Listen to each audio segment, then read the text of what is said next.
Alhamdulillahilladzi bini'matihi tatimmus sholihah.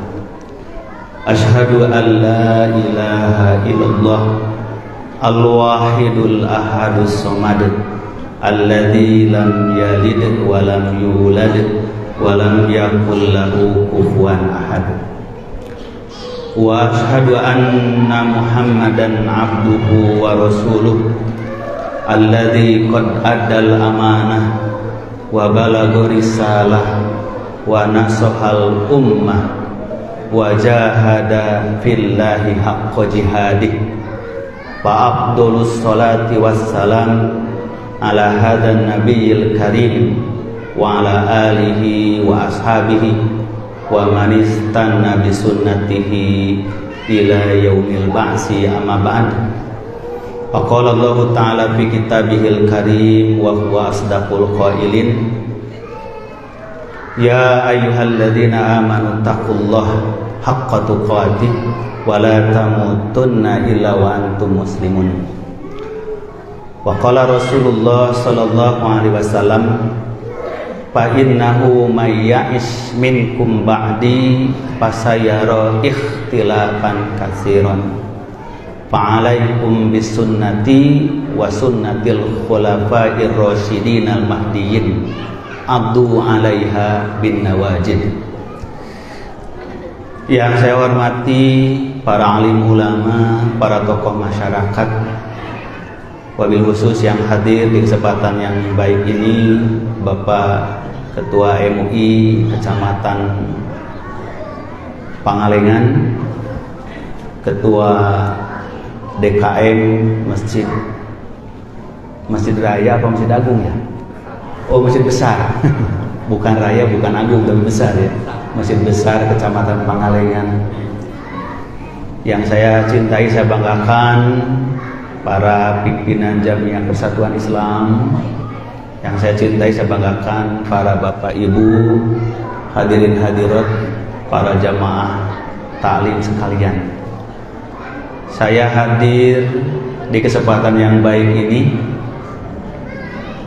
dalam rangka menyampaikan apa yang jadi harapan panitia, yaitu menjelaskan apa yang telah menjadi hasil kesepakatan para ulama Islam di Indonesia yang terdiri dari hampir seluruh ormas-ormas yang ada di Indonesia ini di bawah naungan MUI yang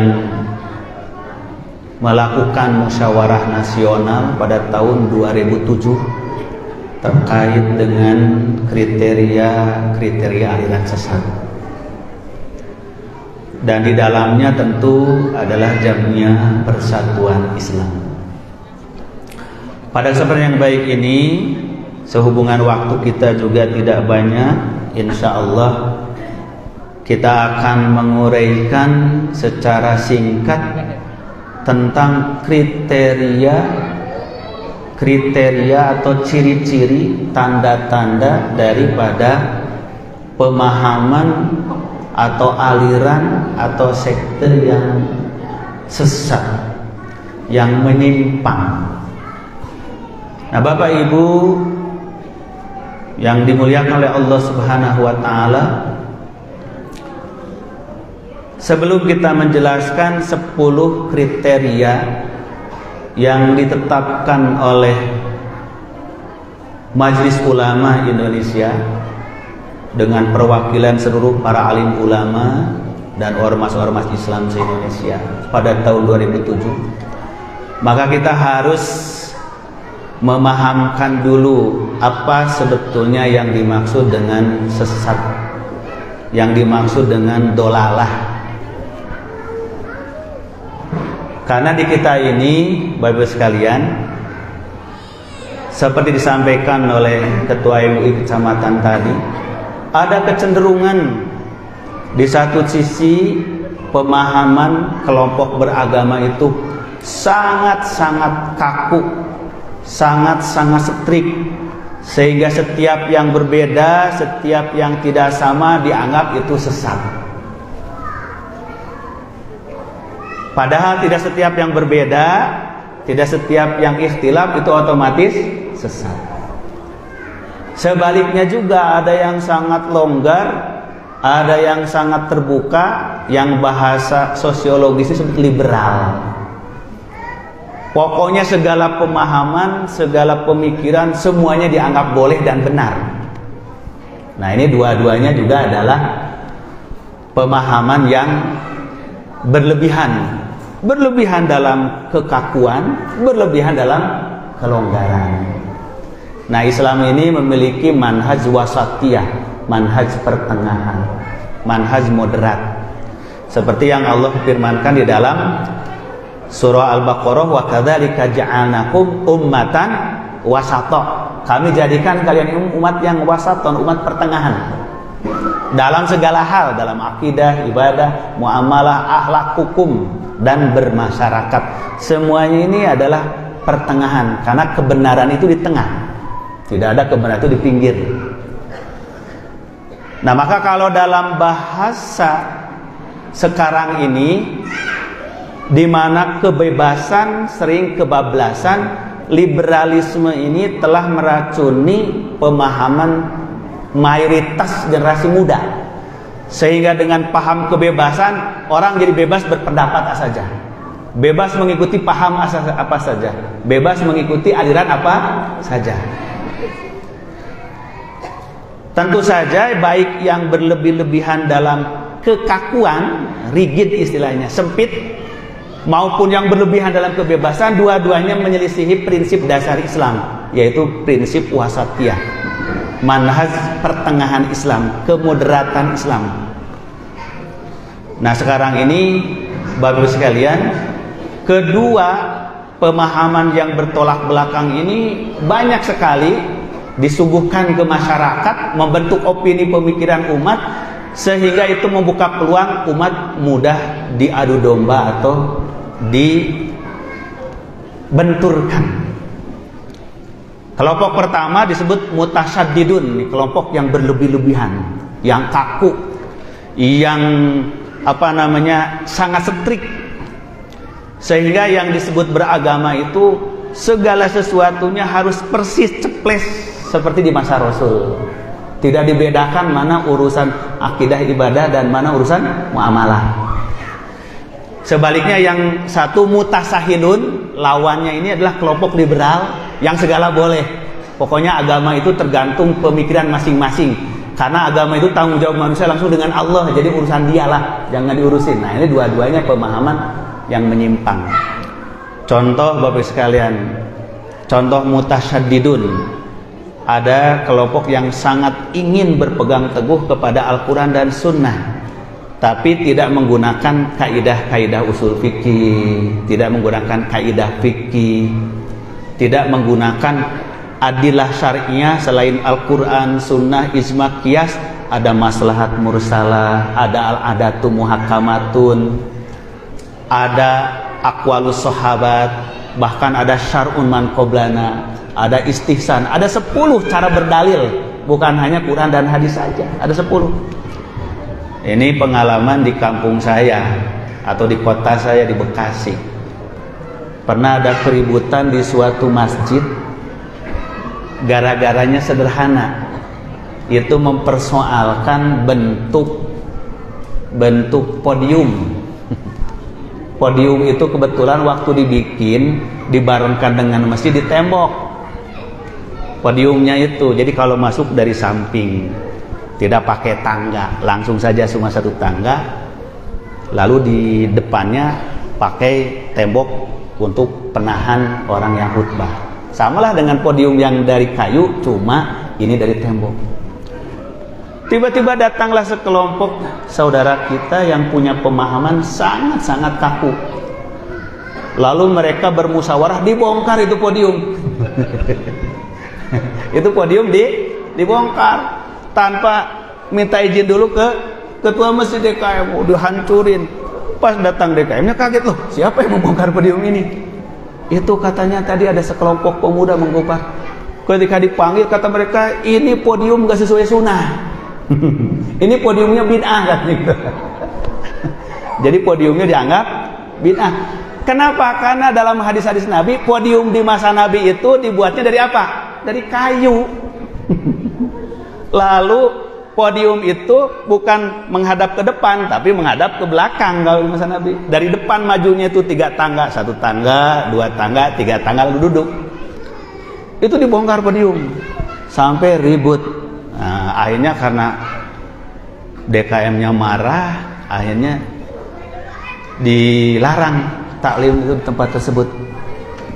Nah, ini contoh sederhana saja bagaimana orang dengan kekakuan berpikir menganggap yang dimaksud harus sesuai dengan sunnah Rasul segala-galanya, sampai ke cara podiumnya. Harusnya ya Bapak sekalian, kalau betul harus sama dengan Nabi podium, berarti tidak boleh dengan kayu jati Indonesia. Harus kayunya di masa Nabi dari sana. Nah, ini contoh sederhana kekakuan dalam memahami berpegang kepada Quran dan Sunnah. Padahal para ulama berdasarkan hadis Nabi sudah menegaskan berpegang kepada Al-Quran Sunnah itu ada 2 macam. Pertama, urusan akidah ibadah memang itu harus ceples apa yang diajarkan Rasul. Rasul mengajarkan akidah rukun iman itu berapa? 6, ya harus 6 gitu. Rukun Islam ada berapa? 5, ya harus 5, nggak boleh kita kurangkan dan tambahkan. Yang diimaninya bagaimanapun harus sesuai dengan Al-Quran dan Sunnah. Tapi ada berpegang teguh kepada Al-Quran dan Sunnah dalam aspek muamalah dunyawiyah. Kalau dalam masalah aspek dunyawiyah, muamalah dunyawiyah, yang dipegang itu apanya? Yaitu kaidahnya, prinsip-prinsip dasarnya. Adapun tata laksananya, formatnya, wasilahnya itu berkembang sesuai dengan perkembangan zaman. Sehingga berdasarkan hadis Nabi, antum a'lamu bi umuri dunyakum. Kalian lebih tahu urusan dunia kalian.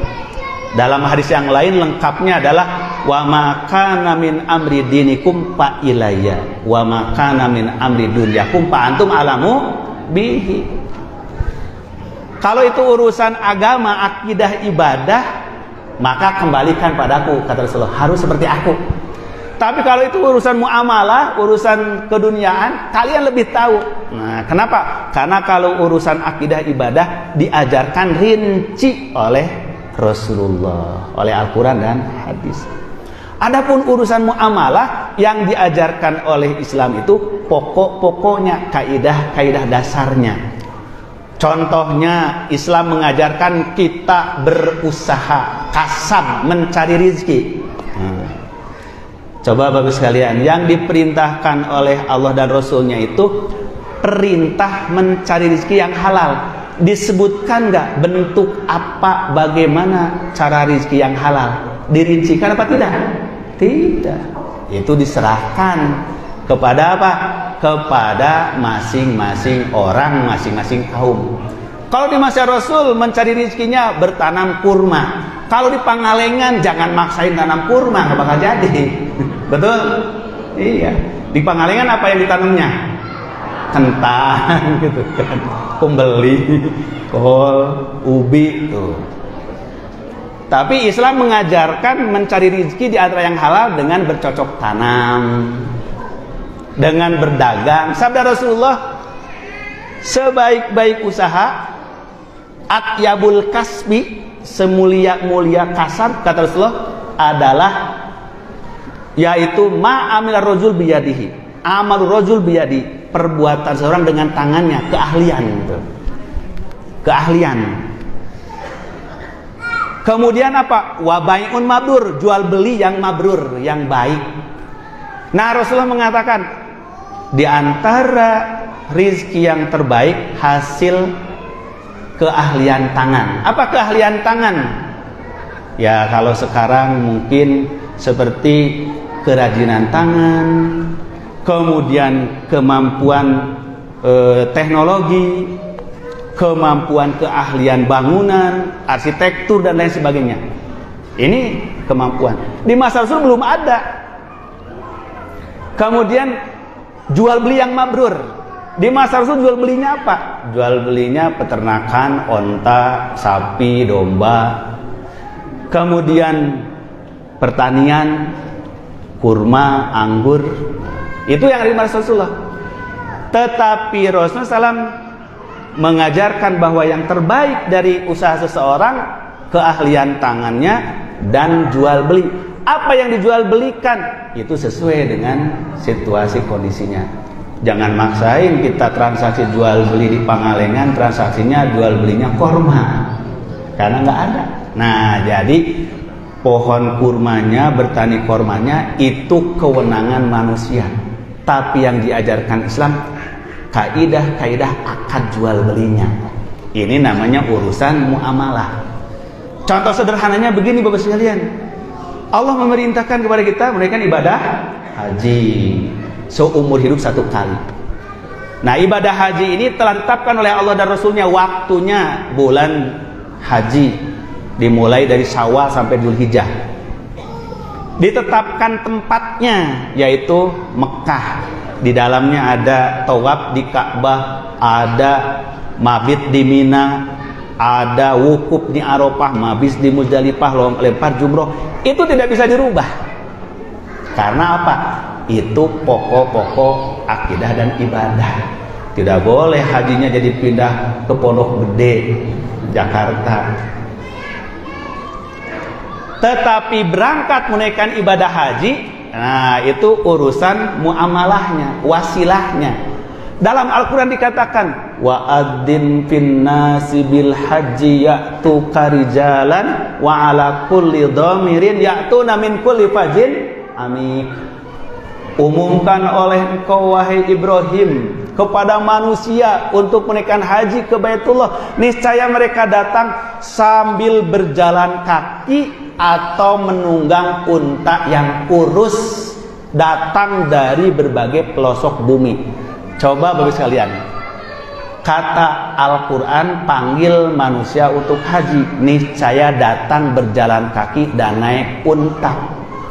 Sekarang orang berangkat haji jalan kaki, naik unta atau naik pesawat? Berarti menyalahi Al-Quran dan hadis, betul? Sah nggak hajinya? Sah apa tidak? Ya sah. Kenapa? Nah, karena yang diperintah itu menunaikan ibadah hajinya ke Mekah di bulan haji. Adapun disebutkan berjalan kakinya, naik untanya, itu mah sarananya, wasilahnya. Yang ada di masa itu sarananya onta dan jalan kaki. Tuh. Tetapi zaman sekarang mana ada dari Indonesia jalan kaki, Bu, naik haji. Mau kapan nyampenya? Lebih daripada 10.000 km kan dari Indonesia ke Saudi. Inilah perlunya pembedaan mana aspek akidah, mana aspek ibadah, dan mana aspek muamalah. Dalam akidah ibadah yang disebut dengan berpegang teguh kepada Al-Quran dan Sunnah, itu harus ceples persis semaksimal mungkin yang diajarkan Allah dan Rasul. Dalam masalah muamalah, berpegang teguh kepada Al-Quran dan Sunnah lah kaidah-kaidahnya. Tidak boleh melanggar yang haram, tidak boleh akad yang riba, tidak boleh akad yang dolim, tidak boleh akad yang goror, tidak boleh akad maisir, judi. Itu kaidah-kaidahnya. Maka dalam muamalah segala asalnya boleh, kecuali diharamkan oleh Allah dan Rasulnya, diharamkan oleh agama Al-Quran dan Sunnah. Tapi sebaliknya asalnya ibadah, asalnya akidah haram, kecuali yang diperintahkan oleh Allah dan Rasul. Tuh beda kaidahnya. Contohnya Bapak sekalian, kita mengaji tuh. Mengaji di Masjid Pangalengan ini menggunakan meja, malah pakai live streaming, pakai speaker tuh. Pakai pengeras suara tuh. Mana aspek ubudiyahnya dan mana aspek muamalahnya. Menuntut ilmu itu wajib bagi setiap muslim. Setiap muslim yang sudah berakal sehat wajib menuntut ilmu, wajib ngaji. Maka siapa yang tidak mengaji berdosa. Tetapi bagaimana cara ngajinya, hari apa, di mana, pakai apa, itu mah urusan muamalahnya. Makanya mau pakai mic, mau tidak pakai mic, mau pakai meja, mau tidak pakai meja, mau pakai bangku, tidak bangku, itu urusan duniawinya. Sarananya bisa berubah.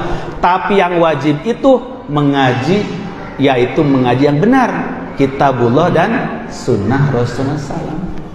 Nah, ini prinsip dulu yang harus kita sepakati agar tidak salah sasaran. Pokoknya asal berbeda dari masa Rasul semuanya sesat. Nah, ini bahaya. Sebagaimana juga bahaya manusia itu asal berkeyakinan agama, apapun pahamnya, benar menurut dirinya. Nah, itu pun kedua-duanya tidak boleh. Nah, sebab itulah Bapak sekalian, Rasulullah mengingatkan pada kita, sabda Rasulullah, innahu maya'is minkum ba'di fasayara ikhtilafan katsira. Siapa saja yang hidup sepeninggalku akan mendapatkan, menemukan ikhtilaf-ikhtilaf yang banyak. Maka kalau terjadi ikhtilaf-ikhtilaf yang banyak, sabda Rasulullah, fa'alaikum bisunnati, hendaklah kalian berpegang teguh kepada sunnahku, wa sunnatil khulafa'ir rasyidin al mahdiyyin, dan kepada sunnah para khalifah sepeninggalku yang mendapat petunjuk. Kata Rasulullah, addu alaiha bin nawajid, pegang teguh oleh kamu walaupun harus digigit dengan geraham. Artinya menggambarkan ada kalanya sudah habis upaya berpegang teguh kepada sunnah Nabi, sampai tangannya sudah lelah, tangannya sudah lepuh. Kata Nabi, gigit dengan gerahamnya. Kalau diibaratkan itu tali yang menyelamatkan, karena Al-Quran dan Sunnah ini laksana tali dari Allah menyelamatkan hidup kita. Maka dipegang dengan tangan, digigit dengan gigi kita, geraham kita. Nah, baiklah Bapak sekalian, itu sebagai pengantar pertama. Pengantar yang kedua, sebelum nanti saya bacakan poin-poin penting dari 10 kriteria aliran sesat. Poin yang kedua, pengantar kedua adalah kesesatan yang artinya menyimpang, menyeleweng dari kitabullah dan sunnah Rasulullah itu ada dua macam. Pertama adalah ada kesesatan, penyimpangan, penyelewengan atas dasar ilmu, kesadaran, dan kesengajaan. Jadi ada Bapak Ibu, orang memilih jalan yang sesat itu sengaja ngahajakeun, nyiptakeun paham nu sesat lantaran hayang nyesatkeun orang lain dengan cara menyimpangkan ajaran agama, menyelewengkan dalil dari kitabullah dan sunnah Rasul. Seperti kaum terdahulu, ada orang-orang yang sengaja menyelewengkan agamanya demi kepentingan dirinya. Nah, kelompok orang yang menyimpang dari agama dengan sengaja, padahal dia tahu ini salah, tapi menguntungkan diteruskan. Ini dalam bahasa Al-Quran adalah kaum maghdub, kaum yang terkutuk. Jadi kesesatannya itu bukan karena kebodohan, ketidaktahuan, tapi sengaja. Kenapa sengaja? Ia menukar agama Allah, ayat Allah, kebenaran dengan kepentingan dunia. Yashtaruna bi ayatillahi samanan qalila. Mereka menjual ayat-ayat Allah demi kepentingan dirinya sendiri di dunia. Ini yang dalam bahasa para mufasir adalah kelompok para rahib-rahib Yahudi, yang di dalam Al-Quran, dalam hadis diterangkan, dahulu para nabi itu telah berwasiat bahwa nanti di akhir zaman akan datang nabi terakhir, Nabi Muhammad SAW. Tapi pendeta-pendeta Yahudi ini menyelewengkan, menutup-nutupi ayat itu dari umatnya, karena mereka tidak mau mengimani Nabi Muhammad. Sehingga Al-Quran mengatakan, wa innal ladzina utul kitaba la ya'rifunahu kama ya'rifuna abna'ahum. Ahli kitab itu tahu kedatangan Nabi Muhammad seperti tahu kelahiran anaknya sendiri. Coba Bapak Ibu, kita punya anak kita kumpul di lapangan, ada 100 anak, 1000 anak. yang umurnya sama, jenis kelaminnya sama, umpamanya anak kita laki-laki usia 6 tahun di sekolah PAUD atau TK, lalu di lapangan diadakan latihan perlombaan festival anak soleh, bajunya seragam, bawa bendera kecil, ngantri di lapangan berjalan-jalan, ibu-ibunya semuanya nonton. Kira-kira tertukar nggak ibunya melihat anaknya dengan anak orang lain? Tukar nggak, Bu? Tidak tuh. Kenapa? Karena ibu bapak itu sangat detil melihat anaknya. Ada 1000 anak nggak bakal ketukar. Kalau ketukar keterlaluan. Jangan-jangan dari siapa ini anaknya? Dari siapa nih bapaknya? Ada yang ketukar sedak bayi saja udah berapa, Bu? 2 tahun ya? Tuh, hampir 2 tahun. Coba kasus di mana itu? Kasus di Depok kan? Itu pun ketahuan juga karena feeling perasaan seorang ibu nggak mungkin bisa dibohongi. Ini bener nggak anak saya atau bukan? Itu sudah setahun lebih baru diketahui, Bu. Ternyata tertukar di rumah sakit tuh. Jadi yang tertukar bukan ibu bapaknya, tapi siapa? Rumah sakitnya. Si perawatnya ini yang salah. Harusnya ini anak ibu A, ini anak ibu B, malah ketukar. Maka atas kelalaian itu digugat ke rumah sakit. Jadi ahli kitab itu, kata Al-Quran, mengenal Nabi Muhammad di dalam kitab mereka seperti seorang ibu bapak mengenal anaknya. Mustahil tidak kenal mana anaknya. Nah, apalagi ini Rasul cuma seorang. Ada 1000 anak saja kita nggak bakal ketukar. Karena apa? Tahu persis itu karakter anak kita, ciri anak kita, wajah anak kita. Nah, ini. Tetapi kenapa ketika datang Nabi Muhammad mereka mengingkari? Tuh, mengingkari. Tatkala datang Nabi Muhammad mereka mengingkari. Oh, bukan ini Nabi yang dimaksud di kitab kita. Oh, bukan ini. Ini namanya orang menolak kebenaran, memilih kesesatan padahal dia tahu. Maka orang yang memilih kesesatan padahal dia tahu disebutnya maghdub, terkutuk. Karena sesatnya itu sengaja.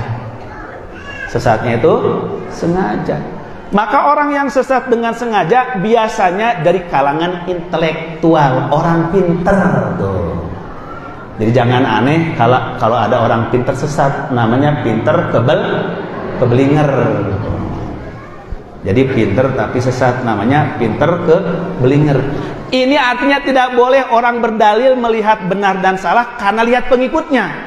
Masa Ustadz aliran ini sesat? Itu pemimpinnya aja profesor doktor. Ada yang begitu nggak? Ada tuh, nggak boleh. Nggak boleh alasannya itu pemimpinnya profesor doktor. Ini para pengikutnya juga intelektual, para ilmuwan. Masa sih sesat? Nah, jadi ada orang yang sengaja memilih kesesatan karena merasa nyaman sesuai dengan hawa nafsunya, sesuai dengan kepentingan dunianya. Itulah yang disebut dengan al-maghdub, orang yang tersesat karena kesengajaan ia terkutuk di sisi Allah. Yang kedua, ada orang yang tersesat itu niatnya pengen baik, pengen benar, pengen lurus, tapi salah mendapat ilmu, salah mendapat informasi, jadilah ia tergelincir ikut kesesatan. Inilah dalam Quran disebut dolin, orang yang tersesat. Sesatnya karena ketidaktahuan.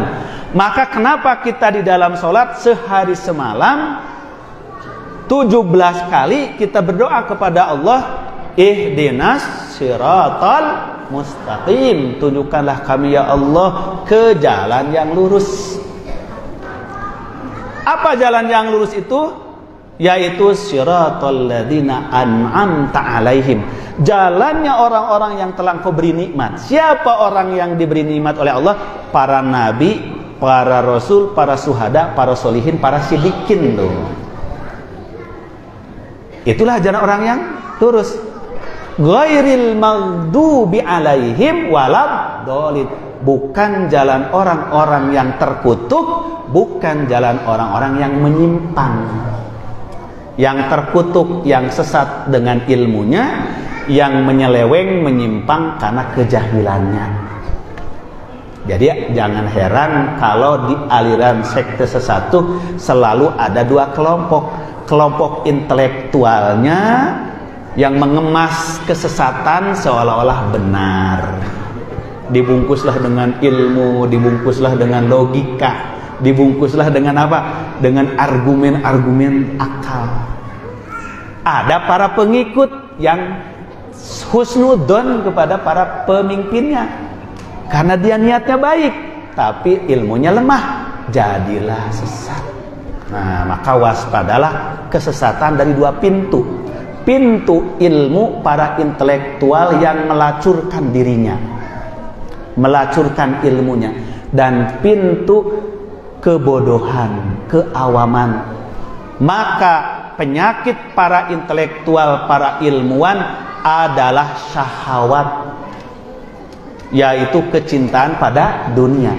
Sedangkan penyakit orang awam subuhat, kesamaran ilmu.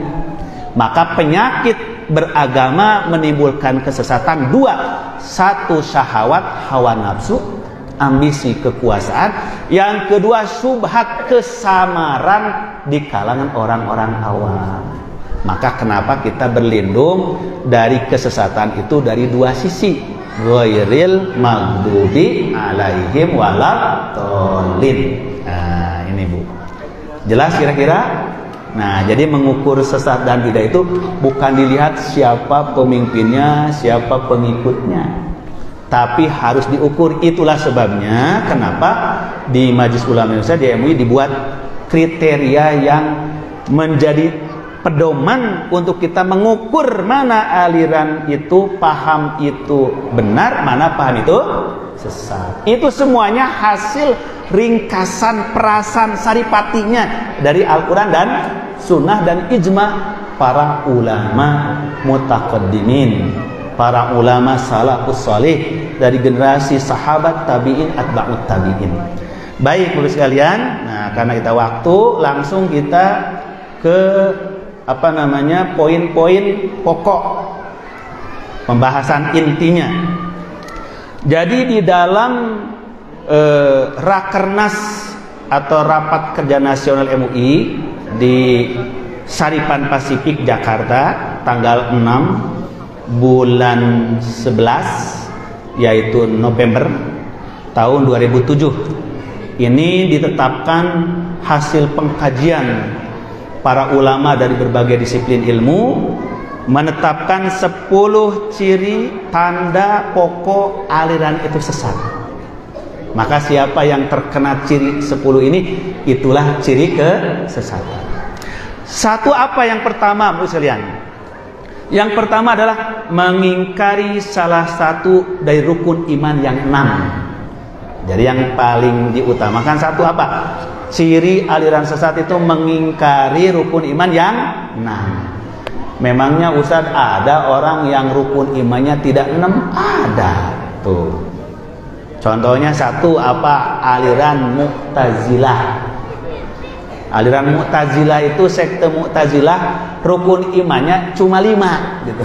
Cuma 5. Ia tidak mengakui qada dan begitu pula umpamanya Syiah Imamiyah tidak mengakui rukun iman yang 6. Dia rukun imannya 5 juga. Di antaranya yang 5 itu adalah tentang tauhidullah, tentang nubuwah, tentang imamah, tentang roj'ah, tentang adalah, keadilan. Jadi mereka tidak meyakini rukun imannya seperti rukun iman kita. Nah, maka siapapun, kelompok manapun, kalau tidak mengakui rukun imannya 6, berarti telah keluar dari manhaj Ahlus Sunnah wal Jamaah, telah keluar dari manhaj Al-Quran dan Sunnah. Nah, ini yang pertama. Yang kedua, ibu sekalian, nah jadi yang pertama adalah mengingkari salah satu rukun iman. Yang kedua, meyakini atau mengikuti akidah yang tidak sesuai dengan Al-Quran dan Sunnah. Mengakui rukun iman itu 6, tapi pakai tambahan-tambahan yang lain. Gitu. Seperti umpamanya ada sekte atau kelompok mengakui rukun imannya sama 5. Tetapi ketika mengurai tentang iman kepada Rasul pamannya, dia membedakan. Ada Rasul yang membawa risalah, itu sudah berakhir Nabi Muhammad. Tapi ada Rasul yang tidak membawa risalah, itu masih ada, itulah Mirza Ghulam Ahmad. Nah gitu. Maka muncullah sekte yang meyakini lagi akidahnya keluar dari tuntunan Al-Quran dan As-Sunnah. Yang ketiga, ibu bapak sekalian, meyakini turunnya wahyu setelah Al-Quran. Nah ini sebenarnya hampir sama tadi, menambahkan kerasulan. Meyakini ada lagi turunnya wahyu setelah Al-Quran. Ada sekte-sekte yang meyakini setelah Rasulullah wafat, Jibril menurunkan wahyunya itu kepada Siti Fatimah radhiyallahu anha. Jadi malaikat Jibril itu ngelanjutin wahyunya kepada siapa? Ke Siti Fatimah. Ada yang meyakini Rasulullah wafat, turunnya wahyu dari malaikat Jibril pindah kepada Khalifah Ali bin Abi Thalib. Ada yang berpendapat begitu. Bahkan ada yang berpendapat juga dari kalangan sekte Ahmadiyah bahwa Mirza Ghulam Ahmad pun menerima wahyu juga. Kumpulan kitabnya namanya At-Tadhkirah. Ini contoh meyakini adanya turun wahyu setelah Al-Quran. Padahal telah ditegaskan oleh Al-Quran maupun hadis Nabi. Kata Al-Quran, wa ma kana Muhammadun aba ahadim mir rijalikum walakin Rasulullah wa khataman nabiyyin. Tuh Nabi Muhammad tuh penutup para nabi. Kalau kenabian telah ditutup, apalagi kerasulan. Karena kerasulan lebih tinggi daripada kenabian. Nah, ada orang yang malah mengatakan itu yang ditutupkan kenabian, Ustaz, bukan kerasulan. Kalau kenabian saja sudah ditutup, apalagi kerasulan. Karena nabi ini orang menerima wahyu walaupun tidak membawa syariat untuk umatnya. Sedangkan Rasul menerima wahyu sekaligus membawa syariat. Jadi kalau kenabian saja tidak ada, apalagi kerasulan. Bukan sebaliknya. Yang ditutupkan kerasulan, kenabian, kerasul masih ada. Nah, ini contoh yang ketiga, penyimpangan atau penyelewengan meyakini turunnya wahyu setelah Al-Quran. Yang keempat, mengingkari otentisitas dan atau kebenaran isi Al-Quran. Apa yang dimaksud mengingkari otentisitas? Yaitu mengingkari kemurnian Al-Quran.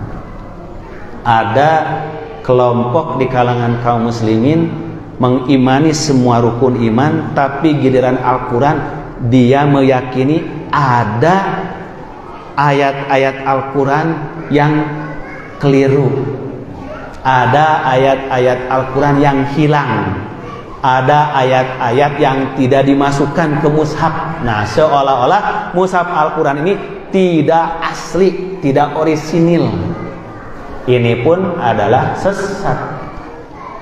Seperti ada sekte yang beranggapan katanya ada ayat yang dihilangkan dalam surah Al-Nasrah. Kalau kita kan baca Al-Nasrah, Bu ya, Alam Nasrah laka sodrok wa wada'na angka wizrok alladhi angqadha dhahrak wa rafa'na laka dzikrok fa inna ma'al usri yusran inna ma'al usri yusran fa idza faragta fansab wa ila rabbika farghab. Kata sekte ini ada yang dihilangkan tuh di ayat itu. Karena katanya kecemburuan sebahagian sahabat kepada sebagian sahabat yang lain.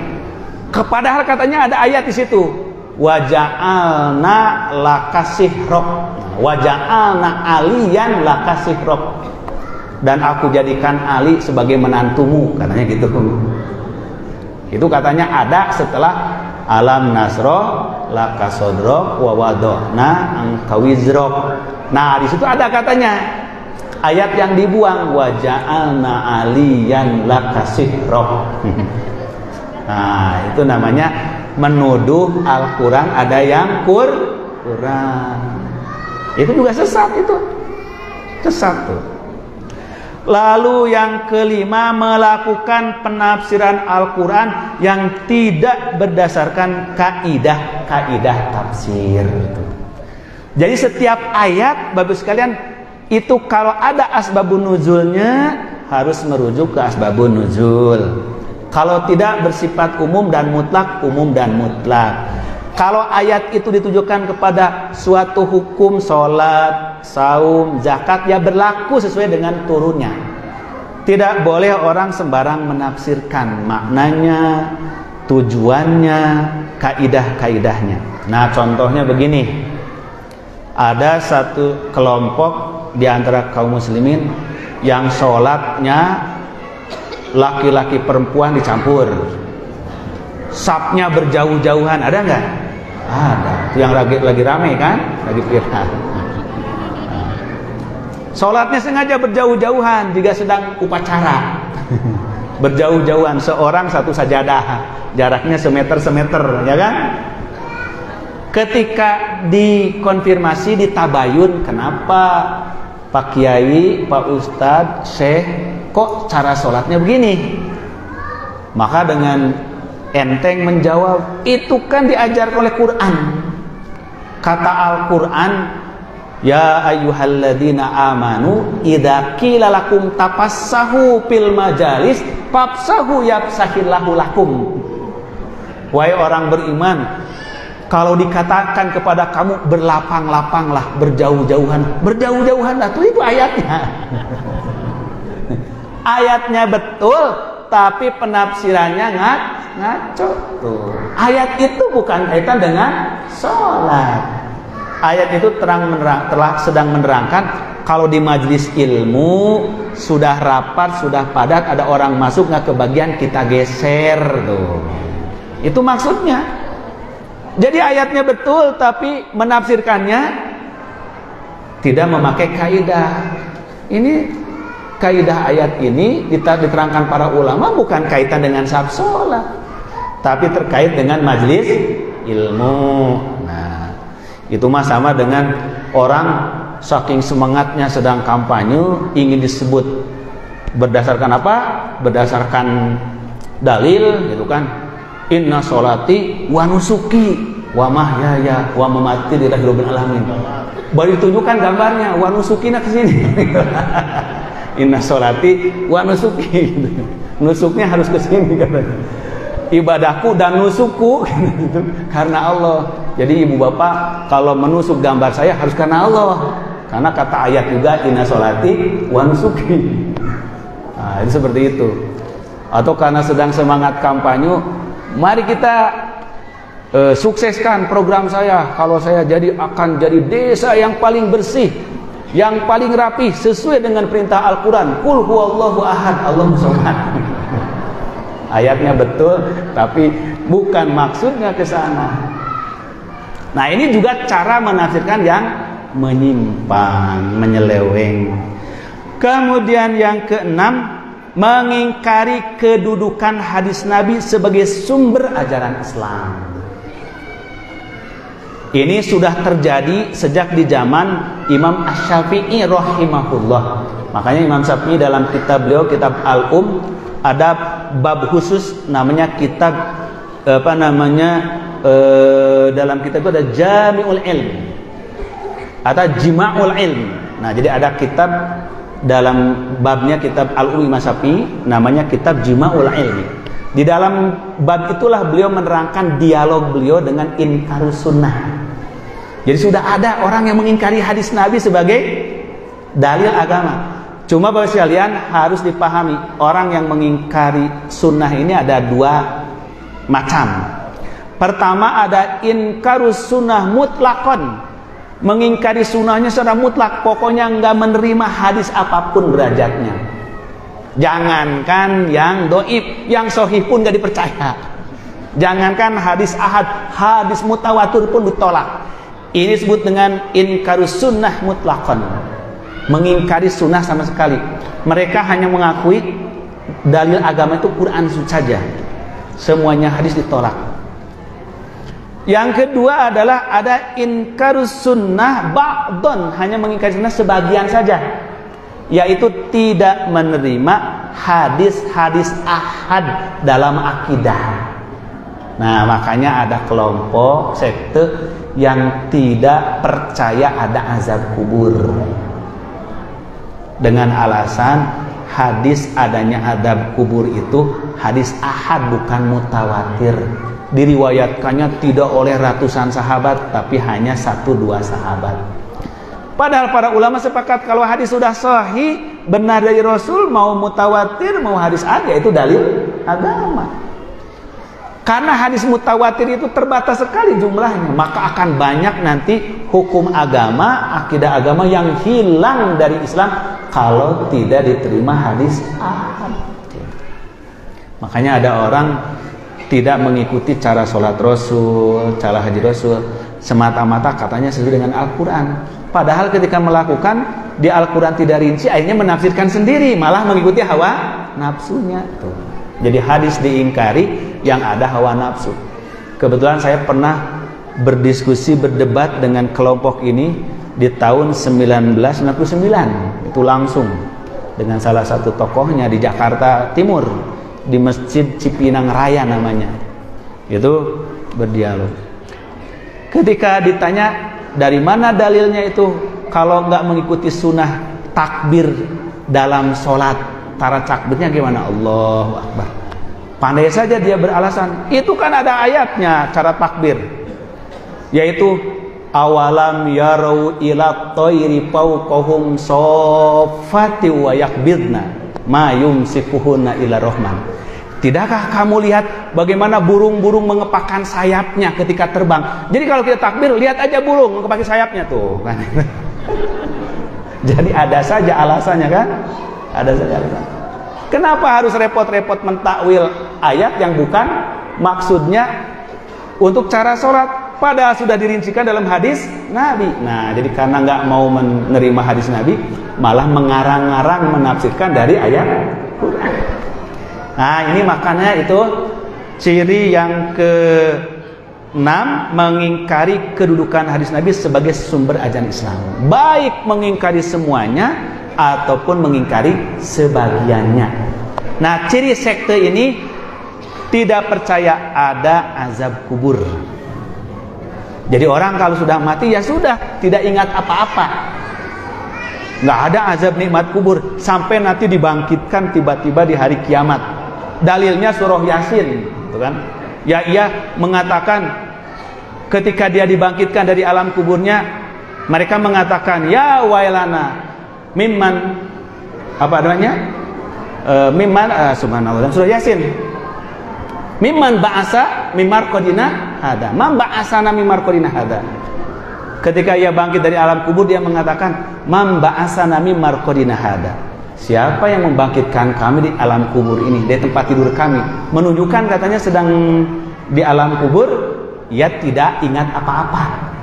Makanya ketika bangkit langsung teriak, "Man ba'asana min marqadina hada? Hada ma wa'ada rahman wa sadaqal mursalun." Nah, ini pun dari mengingkari hadis akhirnya malah menyelewengkan ayat, keluar dari kaidah. Padahal justru hadis menafsirkan apa yang dimaksud dari ayat itu. Bukan berarti tidak ada azab dan nikmat kubur.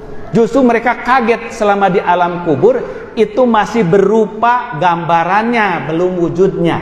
Ketika dibangkitkan dari mahsyar, mereka menyaksikan langsung hakikat dari surga dan neraka.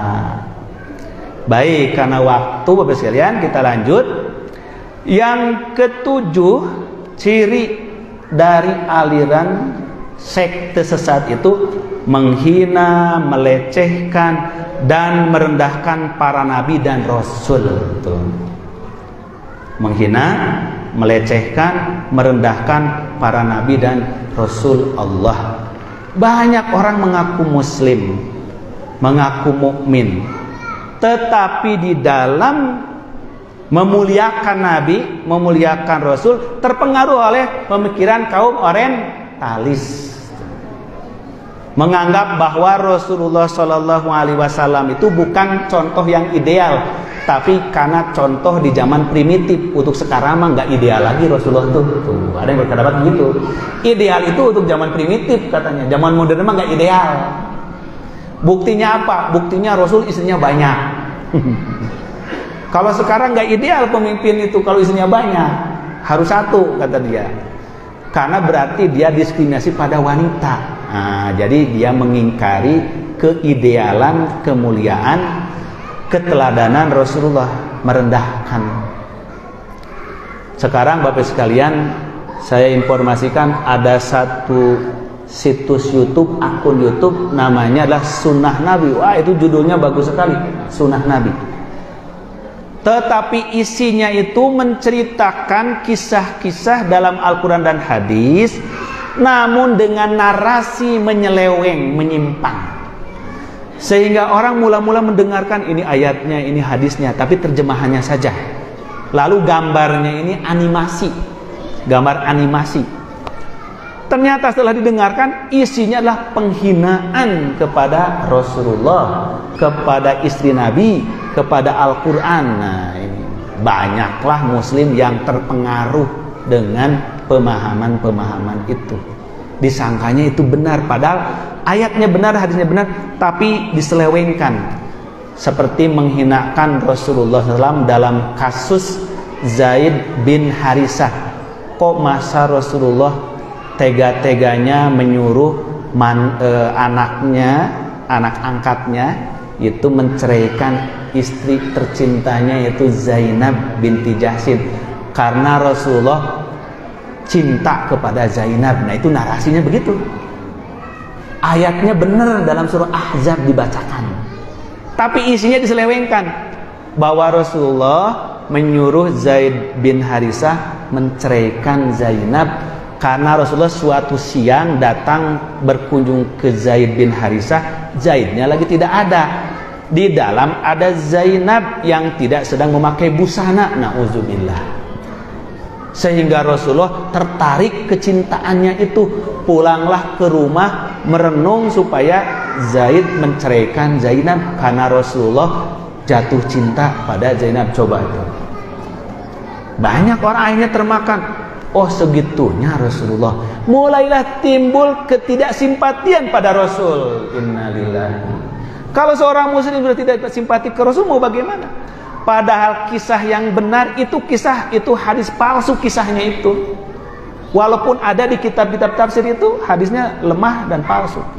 Justru kalau Rasulullah betul mencintai Zainab, mau nikah, ngapain harus dinikahkan dulu ke putra angkatnya? Apa susahnya Rasul langsung menikahinya waktu masih gadis, betul? Padahal Zainab itu ketika dilamar oleh Rasulullah, gembira, disangkanya mau dinikah Rasul. Ternyata justru Rasul melamar untuk siapa? Putra angkatnya, yaitu Zaid. Ternyata rumah tangganya tidak harmonis. Allah hendak menjadikan pelajaran kepada kaum muslimin bahwa anak angkat itu beda statusnya dengan anak kandung, anak langsung. Yang tidak boleh itu seorang laki-laki menikahi mantan istri dari anak kandungnya. Kalau dari anak angkat itu halal, maka Allah menciptakan kisah itu untuk jadi pelajaran kaum muslimin, menghilangkan tradisi warisan sebelum Islam. Kalau Rasulullah betul menginginkan Siti Zainab radhiyallahu anha untuk jadi istrinya, tidak ada penghalang bagi Nabi untuk menikahi waktu masih gadis. Ngapain harus nunggu sampai jandanya? Nah, ini Bapak Ibu sekalian, bahayanya narasi-narasi yang dibuat.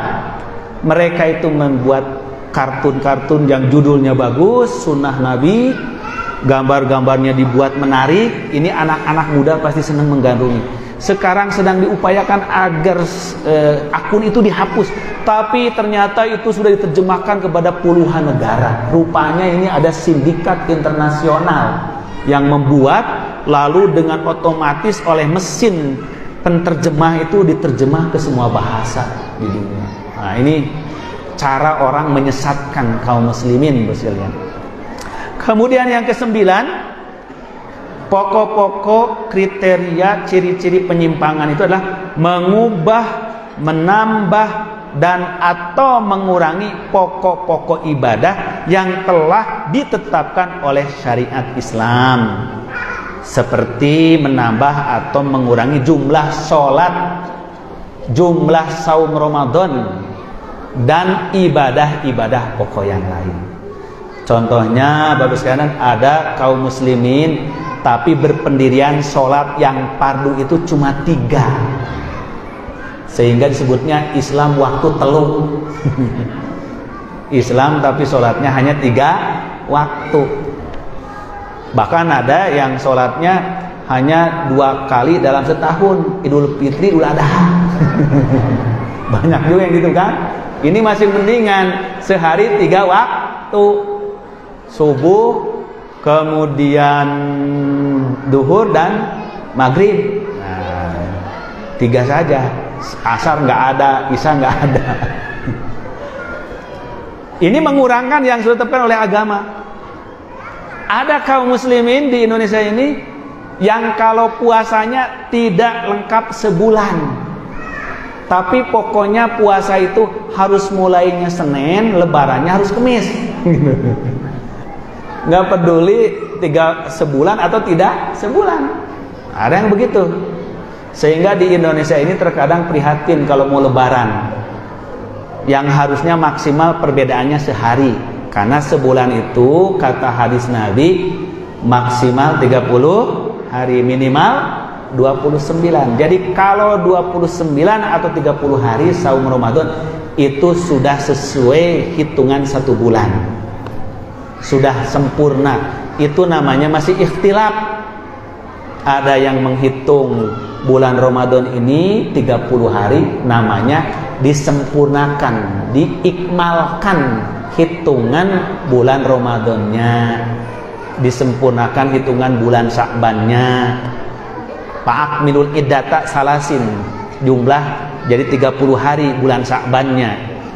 Berarti Ramadannya 29 atau Sya'bannya 29, Ramadannya 30. Maka selama 29 dan 30 hari itu masih dalam wilayah ikhtilaf yang dibolehkan. Walaupun dalam ikhtilaf ada yang lebih rojih dan lebih afdol. Tapi kalau sudah kurang dari 29 atau lebih dari 30, pasti itu salah. Bukan ikhtilaf, itu kesesatan, inhiraf, menyimpang. Maka ada yang baru 27 hari sudah lebaran. Kenapa? Karena sudah jatuh hari Kamis. Ada yang 28 hari sudah lebaran karena sudah jatuh hari Kamis. Nah, ini namanya penyimpangan. Maka kalau kepada ikhtilaf, yang ada adalah toleran, tasamuh. Tapi kalau kepada penyimpangan, yang ada harus pembinaan, harus dibina. Kalau nggak mau dibina, dia apa? Dibinasakan. Jangan. Kalau nggak mau dibina, ya terus dibujuk supaya mau, kan gitu. Jangan dibinasakan, kena HAM nanti kan. Kena pelanggaran. Nah, jadi Bapak Ibu sekalian, menambah atau mengurang dari yang sudah baku dalam ibadah.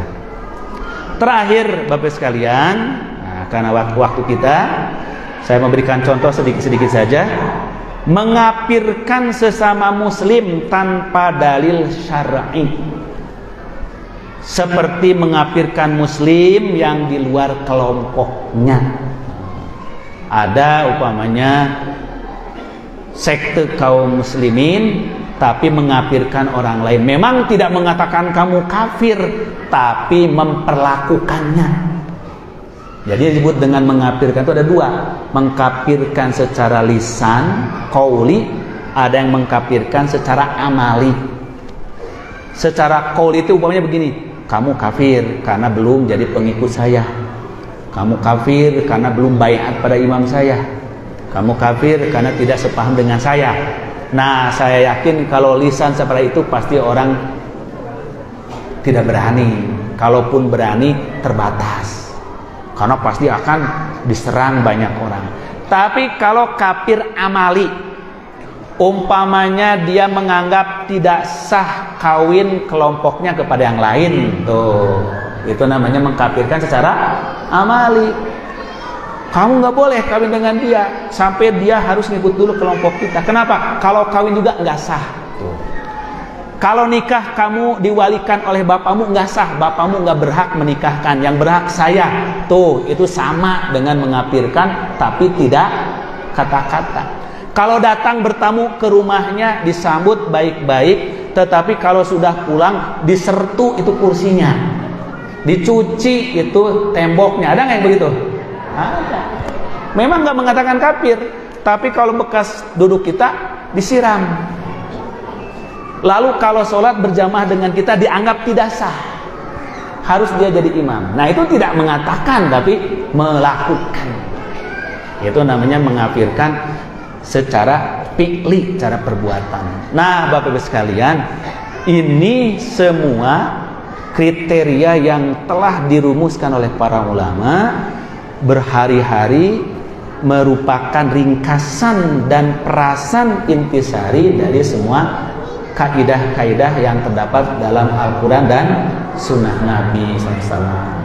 Saya kira mudah-mudahan Bapak Ibu yang dirahmati Allah, dengan poin-poin yang dijelaskan tadi kita mendapat pedoman, pegangan dalam menilai jangan-jangan diri kita gitu kan masuk ke sana. Kalau ada diri kita 10 kriteria tadi, cepatlah kita beristighfar dan bertaubat, rujuk kepada kebenaran. Kalau tidak, alhamdulillah. Kalau ada di saudara kita, teman kita, tetangga kita, mari kita pahamkan ini menurut ketetapan para ulama kita. Mari kita rujuk ke jalan yang benar. Nah, Bapak sekalian, sekarang ini kita kesulitan dalam meluruskan aliran-aliran yang menyimpang itu karena ada intervensi dari dari dunia internasional. Kalau ada kelompok yang menyimpang dalam Islam lalu diponis sesat, orang mengatakan enak saja sesat menyesatkan, emangnya surga milik kamu? Nah, yang berhak menyesatkan itu hanya Allah, katanya. Emang kamu sudah mengambil hak prerogatif Allah? Ada yang mengatakan begitu? Sering gak kita dengar begitu? Itulah ciri paham liberal, seperti membela Allah, membela agama, padahal justru menyimpangkan agama agar orang bebas berpendapat apapun karena itu hak pribadinya, yang menilai hanya Allah. Dia lupa bahwa Allah lah yang menetapkan sesat dan menetapkan benar. Maka Al-Quran mengatakan yang menyebutkan sesat itu Allah. Para ulama hanya menerangkan yang ada di Al-Quran dari firman Allah. Wa may yusyrik billahi faqad dhalla dhalalan ba'ida. Tuh dalam An-Nisa 116, siapa yang syirik pada Allah berarti sesat sejauh-jauhnya. Jadi ulama itu hanya menerangkan apa yang dikatakan oleh Al-Quran. Lalu firman Allah, wa may ya'sillaha wa rasulahu faqad dhalla dhalalan ba'ida. Siapa yang maksiat pada Allah dan Rasul, ingkar pada ketetapan Allah dan Rasul, berarti telah sesat sejauh-jauhnya. An-Nisa juga 136. Begitu pula di ayat yang lain Allah firmankan, wa may yakfur billahi wa malaikatihi wa kutubihi wa rusulihi wal yaumil akhir faqad dhalla dhalalan ba'ida. Siapa yang sesat pada Allah, malaikat, kitabnya, rasulnya, hari akhirat, berarti sesat sejauh-jauhnya. Jadi kita katakan pada orang yang sering berargumen, gak boleh kita menghukumi sesat seseorang itu, kan yang berhak menyesatkan hanya Allah. Emang kamu telah berani jadi Allah? Maka kita katakan yang menetapkan sesat dan tidak sesat itu hanya Allah. Maka kita mengikuti yang disesatkan Allah, kita sesatkan. Yang Allah benarkan, kita benarkan. Nah, firman Allah yang seperti ini sesat, bukan kata saya, tapi kata Al-Quran, kata hadis Nabi SAW. Bapak Ibu rahimani wa rahimakumullah, saya kira mohon maaf apabila ada kehilapan kekurangan. Terima kasih atas perhatian. Semoga Allah berikan taufik hidayah kepada kita semuanya agar kita berada dalam jalan yang lurus dan tetap istiqomah di jalan yang lurus ini sesuai dengan doa kita kepada Allah tabaraka wa taala. Rabbana la tuzigh qulubana ba'da idh hadaitana wa hab lana min ladunka rahmah innaka antal wahhab. Ya Allah, ya Rabb Tuhan kami, janganlah Engkau palingkan hati kami dari kebenaran setelah Engkau beri hidayah. Jangan Engkau condongkan hati kami pada kesesatan sedikit pun setelah Engkau beri hidayah. Dan karuniakanlah kepada kami dari sisimu, yaitu rahmat, karena Engkaulah maha pemberi. Amin ya Rabbal alamin. Aqulu qouli hadza wa astaghfirullah wa lakum. Allahu ya'khudhu bi aidina ila ma fihi khairul lil Islam wal muslimin. Billahi taufiq wal hidayah. Wassalamualaikum warahmatullahi wabarakatuh.